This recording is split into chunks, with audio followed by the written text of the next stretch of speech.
bitsiky ny fanana.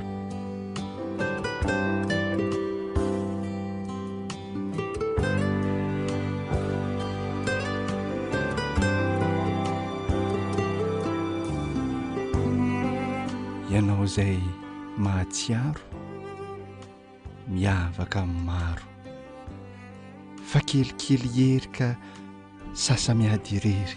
Mama izany ary dia isaorana ny tompo fa dia tafaverina soamantsara indray a eto amin'izao fandarana miteny amin'ny nofy Andriamanitra izao ka ireo nofinareo rehetra izay naterina tetỳ aminay tetỳ dia ireto ampelantanana ireto avokoa.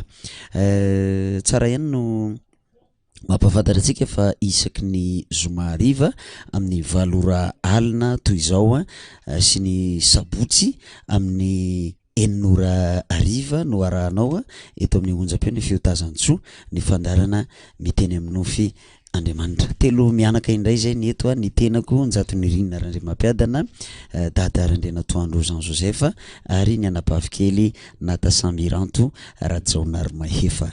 Miarabanao indray zay dada tonga soamantsara eto amin'ny onjam-peo ny fiotazan-tsoa dia miarabany Nata Samiranto ihany koa.